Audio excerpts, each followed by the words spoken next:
Hoy les voy a hablar del síndrome de Josías. ¿Cuántos han escuchado hablar del rey Josías, el rey de Judá? ¿Cuántos han leído esa parte? Hemos estado hablando también estas 3 semanas de Segunda de Crónicas, de la historia de los reyes de Judá, de los reyes buenos. He hablado de Asa y de Josafat, y hemos hablado de estos hombres porque eran reyes que amaron a Dios, que hicieron reformas en sus vidas, en sus reinos, en sus hogares, en sus casas, y la verdad que fueron una bendición para el pueblo, acercaron el pueblo a Dios.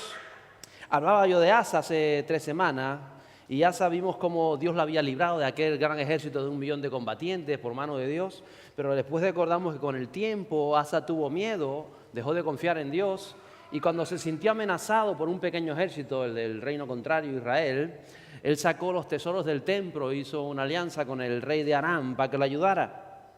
Y hablaba de que cuando entregamos muchas veces por las dificultades o por la falta de fe, por la falta de confianza, entregamos las promesas que Dios ha dado sobre nuestras vidas, los tesoros que hay en nuestro corazón, los sueños, las profecías, y las cambiamos por sentirnos quizás seguridad.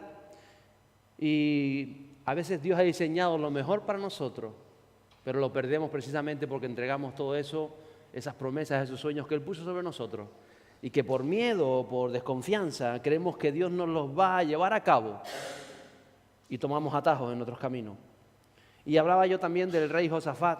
Recuerda que era un rey que se entusiasmó, se apasionó con Dios, hablaba la semana pasada, pero que sin darse cuenta unió su destino, siendo rey de Judá, al destino del rey de Israel, que también era creyente, que también conocía de Dios, pero que nada tenía que ver Josafat con Acab, que era el rey de Israel, porque Josafat era un hombre apasionado por Dios, que buscaba a Dios, que quería más de Dios, que buscaba en su vida agradar a Dios, y el rey de Israel, el rey de Acab, todo lo contrario. Él vivió una vida, sabía que Dios existía, sabía tantas cosas de Dios, pero no tomó ese deseo de buscar a Dios. Y en un momento de su vida Josafat se vio comprometido, y la indecisión de Josafat lo llevó al campo de batalla, donde experimentó la derrota, la amargura y el sufrimiento. Yo hablaba la semana pasada que podemos amar a Dios con intensidad, pero si verdaderamente tomamos decisiones en su voluntad, nos vamos a ahorrar tanta frustración y vamos a verdaderamente a ahorrarnos tiempos de amargura, tiempos de flaqueza, tiempos de tantas veces que suceden en nuestra vida. Hoy voy a hablar del rey Josías. Josías fue el último de los reyes buenos de Judá. Desde Josías hasta el rey que fue crucificado en la cruz, ¿saben de qué no estoy hablando, verdad? Hasta Jesús, no hubieron otros reyes que buscaran el agradar a Dios. Así que fue el último de los reyes buenos de Judá, el rey Josías. Y Josías no lo tuvo fácil. Mira, el abuelo de Josías fue el rey Manasés. El rey Manasés dice que llevó la rebeldía, la desobediencia a Dios, y dice que provocó que el pueblo se rebelara contra Dios. Ese fue Manasés. Estuvo reinando por 12 años. Luego Manasés tuvo a su hijo Amón, que era el padre de Josías. Y dice que Amón multiplicó los pecados de Manasés. O sea, peor todavía. Entonces, cuando Josías llega al trono, no tenía buenas referencias paternas. No tenía ninguna referencia que diga voy a hacer lo que hizo mi padre, porque no fue un modelo de alguien que buscaba a Dios. Se encontró con un reino rebelde, un reino lleno de imágenes, de idolatría, de rituales, de tradiciones. Era el pueblo de Dios, pero se había vuelto un pueblo pagano. Dice la palabra que aún más pagano que los propios paganos. Pero dice que Josías decide abrazar la fe del Dios verdadero. Y aunque lo tiene todo en contra, él se vuelve a Dios. Y vamos a leer parte del capítulo 34 y 35 de Segunda de Crónicas. Recuerde para su casa, Segunda de Crónicas 34 y 35, y Dios le va a aumentar lo que usted reciba hoy aquí, si usted es, como dice la palabra, escuchador y hacedor de ella. Los versos 1 a 3 de ese capítulo 34 de Segunda de Crónicas dice lo siguiente: Josías tenía 8 años cuando comenzó a reinar, y reinó 31 años en Jerusalén. E hizo lo recto ante los ojos del Señor, y anduvo en los caminos de su padre David. No se apartó ni a la derecha ni a la izquierda. Porque en el 8º año de su reinado, siendo aún joven, comenzó a buscar al Dios de su padre David. Y en el año 12 empezó a purificar a Judá y a Jerusalén de los lugares altos, de las aceras, de las imágenes talladas y de las imágenes fundidas. En primer lugar, recuerde, la Biblia dice que siguió el camino de su padre David. No está hablando del padre literal, está hablando del linaje de David. David le lleva a Josías unos 200 años, 100 y pico años. Entonces el padre era, como dijimos, Amón, pero lo que especifica la Biblia era que era del linaje de David. Y en segundo lugar, las aceras eran imágenes femeninas, imágenes de diosas o imágenes de vírgenes que estaban ahí. Y dice que Josías, cuando llega, lo primero que hace es comenzar a hacer algo que agrada a Dios. Me sorprende, porque a este niño lo sientan en el trono con 8 años. Con 8 años lo sientan en el trono. Y ella tiene conciencia del bien y del mal. Él ya con 8 años está siendo formado para ser rey. Yo no sé si alguien tiene niños aquí de 8 años, de 7, de 9, de 10, de 6, de 5. Fórmelo para hacer lo que va a hacer. Tenga ese entendimiento. Que hoy nos mete en la sociedad otra cosa diferente en torno a los niños. Él fue sentado con 8 años en un trono. Y dice que ya con 16 años, es decir, al 8º año de su reinado, comienza a buscar a Dios con sinceridad. No tenía referencia paterna, ni siquiera su abuelo había sido un buscador de Dios, pero él en los anales, en los registros, encuentra al rey Ezequías, un tatarabuelo, un bisabuelo, encuentra la historia de David, encuentra a Salomón y es llamado a buscar a Dios. Vuelve su corazón a Dios. Dice el verso 4 de ese capítulo 34. Y derribaron en su presencia los altares de los Baales, destrozó los altares del incienso que estaban puestos en alto encima de ellos, despedazó también las aceras, las imágenes talladas y las imágenes fundidas y las redujo a polvo y las esparció sobre las sepulturas de los que le habían ofrecido sacrificio. Le estamos hablando, Josías lo que hace es poner en orden todo lo que es regido por su autoridad. Él no va al reino de Israel a poner las cosas en orden en un reino que no era el suyo.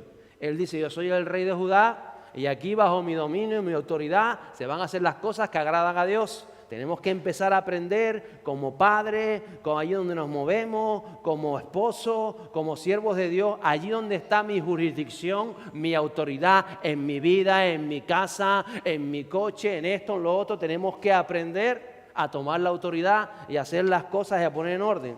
Yo me acuerdo cuando íbamos a trabajar que cada uno llevaba su coche, eso hace mucho tiempo atrás. En el coche de algunos se fumaba y cuando iba a fumar el coche, en mi coche no se fuma. Y vamos a estar casi 2 horas sin fumar, pues cojan la guagua, pero en mi coche no se fuma. Cuando eso habían 2 horas para ir al sur, 2 horas y media. En este coche no se fuma porque este es mi coche. Y aquí se dice lo que yo hago. Esas son cositas que a veces no aprendemos, tener las cosas claras. Entonces Josías lo primero que hace es poner en orden todo lo que estaba bajo su autoridad.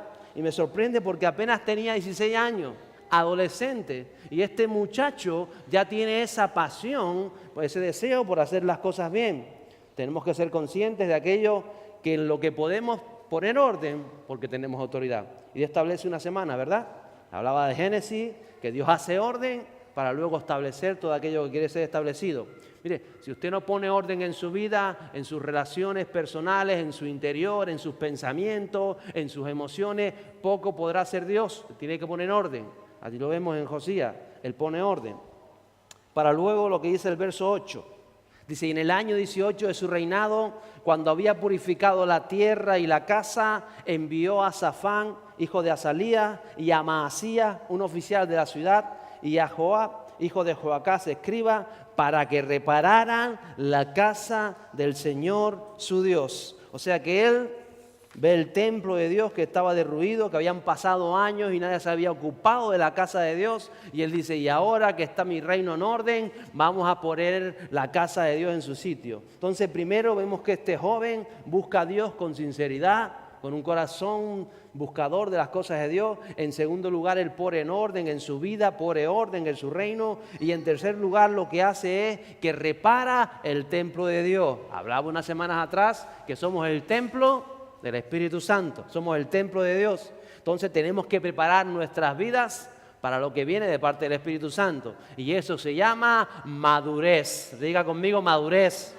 Hay que madurar. Eso estaba haciendo este joven Josías. 8 años sentado en el trono, 16 años, se establece ya y se pone las cosas en su sitio. Y a partir de ahí que todo está en orden, él edifica el templo de Dios. Entonces dice que mientras están reparando el templo de Dios, la casa de Dios, dice que encuentra, usted lo leerá porque no quiero leérselo yo aquí porque sería largo ese capítulo, dice que encuentran el libro de la ley de Dios, el que Dios le había dado a Moisés. Imagino que quizás rompieron alguna pared, reformaron algún mueble y de pronto aparecieron los rollos, que antes se escribían rollos, que fueron dados o copias de los rollos que fueron dados a Moisés.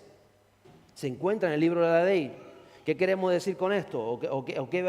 ¿Qué aplico yo en esa parte de la palabra de Dios? Que nosotros tenemos la palabra de Dios, ¿sabe que la tenemos? Pero no todos la hemos encontrado muchas veces. Que la tengamos no quiere decir que la hayamos encontrado. ¿Qué le quiero decir con eso? Que los rollos de la palabra de Dios siempre estuvieron en el templo de Jerusalén, que estaban allí. Allá ha pasado el reinado de Manasés, el reinado de Amón, y ahí estaban los rollos escondidos, ocultos, a la vista de aquellos. Yo pienso que los rollos estaban esperando, estaban ocultos, estaban esperando a un corazón de verdad que amara la palabra de Dios para darse a conocer, porque la palabra de Dios es viva. Y cuando apareció un rey que era buscador de Dios, que amó a Dios, que él quiere reformar las cosas, que pone las cosas en orden y se pone a reformar el templo, de pronto dice que aparecen los rollos de la ley de Moisés y aquello fue sorprendente y fueron a llamar al rey, mi rey, mientras hacíamos la reforma ha aparecido esto. Hay tantas cosas en la palabra de Dios que están vedadas a aquellos que no lo buscan de corazón. Pero cuando usted empieza a buscar a Dios de corazón, la palabra se revela a su vida para el día a día. No para la religión, para usted afrontar los problemas en su trabajo, en su matrimonio, con sus hijos, para cómo recibe usted las victorias, los éxitos. La palabra de Dios muchas veces permanece aún vedada a los propios creyentes porque no la buscamos de corazón, porque no tenemos ese deseo de trabajar en la palabra de Dios. Y por eso la palabra de Dios es revelada a aquellos que tienen deseo de vivirla. Y entonces se revela, porque usted la puede leer en el intelecto, pero si no hay un corazón que le diga, Señor, yo quiero agradarte, yo quiero que tu Espíritu Santo crezca, yo quiero conocerte más, si ese corazón no se vuelca en la palabra no se revela. Y solamente usted se vuelve una persona intelectual de la palabra, pero no le causa, no le llega al Espíritu, porque permanece oculta a aquellos que su corazón no es afín a buscar a Dios. Y por eso la palabra se revela precisamente a Josías, alguien que amaba a Dios. Y dicen los versos 29 a 33 de ese capítulo 34 de Segunda de Crónicas lo siguiente. Entonces el rey mandó reunir a todos los ancianos de Judá y de Jerusalén. Y subió el rey a la casa del Señor con todos los hombres de Judá, los habitantes de Jerusalén, los sacerdotes, los levitas y todo el pueblo, desde el mayor hasta el menor, hasta los niños chicos estaban allí. Y leyó en su presencia todas las palabras del libro del pacto que había sido hallado en la casa del Señor. Después el rey se puso en pie en su lugar e hizo pacto delante del Señor, de andar en pos del Señor y de guardar sus mandamientos, sus testimonios y sus estatutos con todo su corazón y con toda su alma, para cumplir las palabras del pacto escritas en este libro. Además hizo suscribir el pacto a todos los que se encontraban en Jerusalén y en Benjamín. Y los habitantes de Jerusalén hicieron conforme al pacto de Dios, el Dios de sus padres. Y Josías quitó todas las abominaciones de todas las tierras que pertenecían a los hijos de Israel, e hizo que todos los que se encontraban en Israel sirvieran al Señor su Dios. Mientras él vivió, no se apartaron de seguir al Señor, Dios de sus padres. Tremendo lo que hizo este hombre, este jovencito, cómo tenía las cosas tan claras para seguir adelante y para guiar a su generación a tener ese encuentro con Dios. Josías amaba a Dios y su destino profético, su misión, su propósito en Dios era vivir muchos años. Era mantener a toda una generación en los caminos del Señor. Y Dios se lo confirmó, Dios se lo dijo aquel mismo día cuando Él presenta todos aquellos sacrificios y aquella palabra. Versos 27 y 28. Le dice Dios por medio del profeta a Josías: porque se enterneció tu corazón y te humillaste delante de Dios cuando oíste sus palabras contra este lugar y contra sus habitantes. Y te humillaste delante de mí y rasgaste tus vestiduras y lloraste delante de mí. Ciertamente te he oído, declara el Señor. He aquí te reuniré con tus padres y serás recogido en tu sepultura en paz.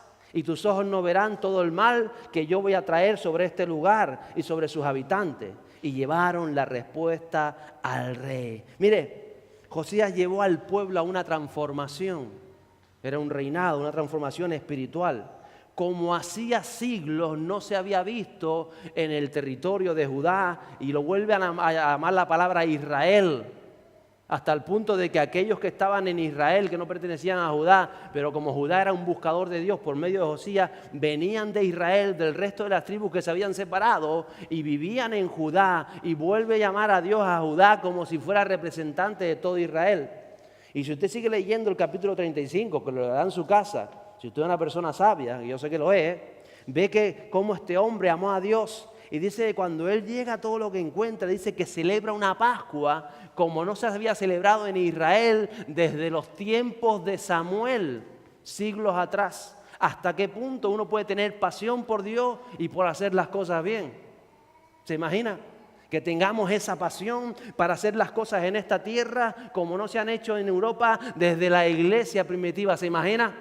Ese fue Josías. Un hombre buscador serio de Dios con las cosas claras, y que cuanto más sabía y cuando más se revelaba la palabra decía, pues ahora vamos a hacer las cosas bien, y vamos a hacer las cosas bien porque tenemos que amar a Dios, y vamos a hacer un pacto con Dios, y vamos a hacer un voto con Dios, y guardaremos sus estatutos con todo nuestro corazón, y vamos a seguir adelante. Un hombre que amó a Dios de una manera así como nosotros, ¿verdad? Que amamos a Dios, por eso estamos aquí hoy. ¿Lo cree o no lo cree? Gloria a Dios. Dice, sin embargo, Josías no llegó a cumplir los 40 años. No llegó a cumplir 40 años. A pesar de las promesas de Dios que estaban sobre él, de las profecías de Dios, del amor que tenía por Dios. Y que Dios le había dicho, tendrás largura de años y morirás en paz. Es increíble. ¿Por qué no llegó este hombre a cumplir los 40 años? Precisamente yo le puse el nombre, porque no sé cómo explicarlo, el síndrome de Josías, para que no nos suceda a nosotros. Porque sabe usted que sobre su vida hay promesas de Dios, hay profecías de Dios, hay palabras de bien de Dios sobre su vida. No solamente sobre su vida, sobre la vida de sus hijos, aún de sus nietos si llega a conocerlo. Y si no los llega a conocer sus bisnietos, si no viene Jesús antes, hay profecías para ellos por medio de usted. ¿Lo sabía o no lo sabía? Pero ¿qué ocurrió? Que este hombre no llegó a cumplir los 40 años con el amor que había por Dios. El síndrome de Josías. Ese síndrome yo lo defino así. Es cuando amamos a Dios, nos hemos volcado con Él y llegamos a creer que si tomamos una decisión contraria a la voluntad de Dios, nos creemos que no va a tener consecuencias. Porque hemos hecho tanto por Dios que no va a tener consecuencias. Y nos creemos que cuando tomamos decisiones contrarias a su voluntad, que Él al final nos va a dar la victoria, porque Él ha prometido grandes cosas sobre nosotros, porque Él ha proclamado su palabra de que vamos a tener victorias y tantas otras cosas. Creemos que por nuestra entrega a Dios justificamos decisiones contrarias a su voluntad y no somos conscientes y pensamos que aunque la decisión que tomo no agrada a Dios, no le gusta a Dios, o no aprueba a Dios, al final Dios me va a ayudar, porque al fin y al cabo solo es una decisión. Y yo sé las promesas que hay de Dios sobre mi vida. Yo sé a dónde me quiere llevar Dios. Entonces, si tomo una decisión, aunque Él me diga, no vayas por ahí, digo, no pasa nada, Dios, tú me vas a tener que ayudar. Y nos creemos, ese es el símbolo de Josías. Un hombre que seguía amando a Dios. Pero mire lo que sucedió con Josías. Versos 20 y 21 del capítulo 35 de Segunda de Crónicas. Dice, después de todo esto, cuando Josías había reparado el templo, Necao, rey o faraón de Egipto, subió para combatir en Carquemis, junto al Éufrates. Y Josías salió para enfrentarse a él. Pero el faraón le envió mensajeros diciendo, ¿qué tenemos que ver el uno con el otro, oh rey de Judá? No vengo hoy contra ti, sino contra la casa con la que estoy en guerra. Y Dios me ha ordenado que me apresure. por tu propio bien, deja de oponerte a Dios que está conmigo para que Él no te destruya. ¿Qué ocurrió? Que Faraón Necao, Faraón de Egipto, iba a pelear contra las tropas babilónicas de Nabucodonosor. Ya Dios había diseñado que Nabucodonosor llevara el castigo que él tenía para la región en todas aquellas naciones. Y Faraón se levanta contra Nabucodonosor y tiene que pasar al borde de la tierra de Israel. Y Josías, que es un hombre que ama a Dios, que a nadie lo llamó a luchar contra Faraón, dice que se levanta y le prepara batalla contra Faraón. Y Faraón le dice, ¿qué haces, Josías? Yo no vengo contra ti. Déjame pasar que voy a ayudar a los sirios del norte que han pedido ayuda. Voy a hacer una alianza con ellos y vamos contra Nabucodonosor.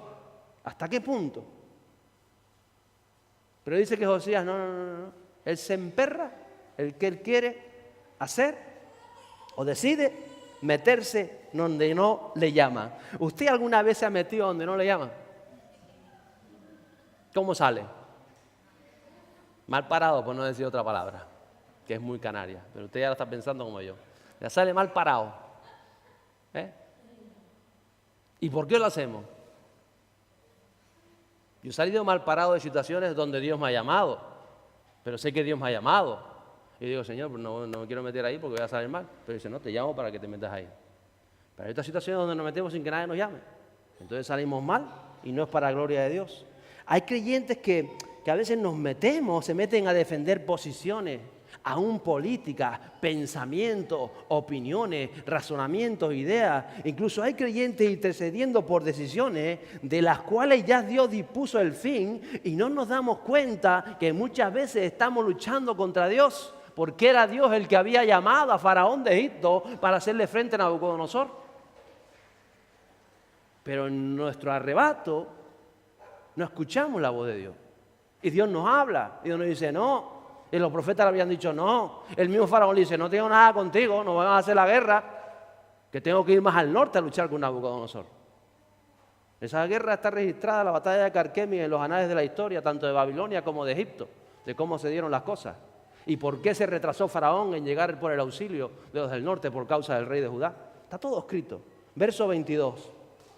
Sin embargo, Josías no quiso retirarse de él, sino que se disfrazó para combatir contra él. Tampoco escuchó las palabras de Necao, que venían de boca de Dios, sino que vino a entablar batalla en la llanura de Megido. El síndrome de Josías es el creyente con un buen corazón, como nosotros, que amamos a Dios, pero nos emperramos en una decisión contraria a la voluntad soberana de Dios, pensando que Él, como yo lo amo, al final me va a respaldar, al final se pondrá de mi parte. Y nos lo creemos porque algún pensamiento, porque el enemigo es astuto y nos lanza esos dardos, esos pensamientos. Hazlo, que Dios va a estar contigo, hazlo, que aunque Dios ahora no lo vea, al final lo verá. Dios no es un humano. Dios no está sujeto a arrepentimiento. Dios no te dice, bueno, sí, como tú decías a los chicos, vente a las 9, no, papi, a las 9:30, no, vente a las 9, no, a las 9:30, bueno, pues vente a las 9:30. No, Dios dice a las 9, a las 9. Él no tiene que jugar con nosotros. Es Dios, ¿no? Y más a un hombre que amaba a Dios como Josías. Increíble este hombre, después de todo lo que había hecho. A veces nos metemos en situaciones, en compromisos, en posiciones donde Él no nos ha dicho que no nos metamos. ¿Y qué hacemos ahí? ¿Y por qué nos metemos en esos lugares? Versos 23 y 24. Y los arqueros hirieron al rey Josías, y el rey dijo a sus siervos, llevadme porque estoy gravemente herido. Sus siervos lo sacaron del carro y lo llevaron en el segundo carro que él tenía, y lo trajeron a Jerusalén, donde murió. Y fue sepultado en los sepulcros de sus padres. Y todo Judá y Jerusalén hicieron duelo por Josías. Yo he dicho muchas veces, y lo he compartido y lo he predicado, que nuestras decisiones marcan nuestro destino. Es cierto. Dios no había diseñado este fin para Josías. Josías amaba a Dios, pero este no era el fin que Dios le había escrito. Él tenía, Josías, que durar muchos años más, según la palabra que había recibido de Dios. Él había dicho Dios, y serás recogido con tus padres en paz. Él no tenía que morir en un campo de batalla. ¿Por qué él se mete a una guerra donde nadie lo llama?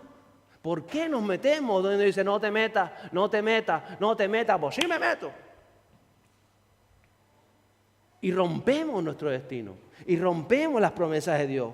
Y rompemos tantas otras cosas. Porque bajo el reinado de Josías, que apenas fueron 18 años, creo que fueron, bajo su reinado, el pueblo, sus hijos, sus nietos, el pueblo iba a permanecer fiel a Dios. Era la misión que él tenía, era el propósito que él tenía, era el destino de Dios para él, que fuera largo su reinado. Porque iba a ser el último rey que buscara a Dios, que amara a Dios. Pero él se tomó esa decisión de irse a hacer una guerra que nada tenía que ver con él. Y con la muerte de Josías le suceden una serie de reyes que llevan al reino de Judá al exilio, a la deportación, a la rebelión delante de Dios. ¿Se da cuenta que a veces una decisión que usted cree que es una decisión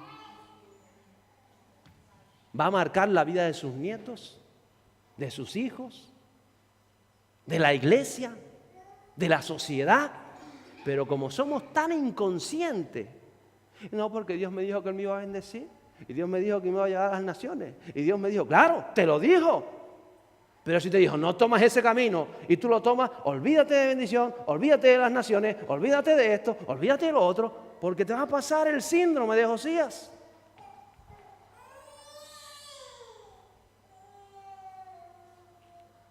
Qué pena, tanto creyente que he conocido en 30 años con este síndrome. ¿Y cuántas veces lo he tenido que hacer yo y ni siquiera soy consciente de ello? Entonces mi intención hoy es que tú reflexiones como creyente que amas a Dios. Porque si estás aquí es porque amas a Dios. Que reflexiones y que digas, ¿qué batallas estoy enfrentando? ¿Qué decisiones de las que estás tomando te van a llevar al propósito de Dios o te van a alejar del propósito de Dios?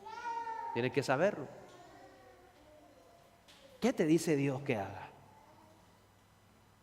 Dios siempre va a querer bendecirnos. Y Él va a querer que salimos victoriosos de toda batalla. Pero tenemos que decidir cuáles son las batallas que vamos a enfrentar. Cuáles son las decisiones que vamos a tomar. Cuáles son las luchas que son en el Señor. No te metas, no te metas en historias, en líos, en relaciones, en luchas, en posiciones donde Él no te ha llamado. Digo, a mí muchas veces ha pasado, Señor, no me quiero meter ahí, porque yo sé lo que va a pasar. Pero que sea Él el que te llame. Que sea Él que te diga, métete, porque voy a hacer algo. ¿Cuántas veces nos sucede? ¿Qué batallas luchamos? Hay creyentes muchas veces que están batallando como Josías, esperando ver la mano de Dios, esperando ver la victoria. Esa batalla de entrada está perdida, porque Dios dispuso otro fin para Faraón y para Nabucodonosor. Y tú estás metiéndote entre una batalla que no tenía nada que ver contigo, que nada tiene que ver con nosotros. Entonces quizás tú hoy te das cuenta de que estás luchando fuera de la voluntad de Dios. Cuando luchas fuera de la voluntad de Dios, estamos en ese síndrome de Josías. Y vamos a perder más de lo que imaginamos. Josías perdió su vida. Claro que está en el reino de Dios. No me cabe duda, ese hombre que amó a Dios con tanto ahínco, con tanta pasión. Pero tomó decisiones fuera de su voluntad. Y lo que no entendió Josías, que esa mala decisión iba a afectar a tantas personas como afectó. Y el hombre que amó a Dios, que buscó a Dios, que era llamado para que el reino de Judá permaneciera fiel a Dios por largos años, no llegó a cumplir los 40. No se cumplieron en él las palabras de Dios. Bajarás a la tumba en paz. Y bajó a la tumba en medio de un combate, en medio de una batalla que nadie debe hacer. Piensa hoy qué batallas quieres enfrentar en los próximos meses, en los próximos años. ¿Qué batallas estás enfrentando? ¿Son las batallas de Dios? O a veces nos metemos en líos que nada tienen que ver con Dios, bajo este síndrome de Josías, y que no vamos a ver un buen final a esas batallas, porque no son las batallas de Dios. Porque Dios no te mandó por ahí, porque Dios te dijo esa decisión no, y te lo dijo por la palabra, y te lo dijo por alguien, y te lo dijo en tu corazón. Aún el mismo Faraón fue usado por Dios para decirle, no quiero luchar contigo, Josías. Pero él salió al campo de batalla, que no. Te voy a derrotar porque Dios está conmigo. No, Dios me dijo en sueño que no luchara contigo, no vengas conmigo, te voy a derrotar. ¿A quién vamos a engañar? ¿Cuántas veces nos metemos en estas berenjenales? Y luego las batallas de Dios no las podemos afrontar porque nos hemos desgastado en las batallas que no son de Dios. ¿Cuántas veces orando por cosas que Dios sabe que te dijo ya no? Sigue y pierdes toda esa oración que tenías que meterla verdaderamente en donde Dios te ha llamado para ver triunfos y victorias y nos hemos desgastado en tantas cosas. Entonces parte de la madurez de la iglesia es entender en qué batalla nos estamos metiendo. ¿Cuál es mi próximo paso? ¿A dónde Dios me está dirigiendo? ¿Y en qué batallas me dice Dios, no te metas por ahí? Esa decisión, no. Y cuando ya te dice Dios no, obedezcamos a Dios. Josías fue un hombre que amó a Dios, y yo sé que todos nosotros amamos a Dios. Pero que nos ahorremos tantas cosas que no nos acercan a Dios. Ponte.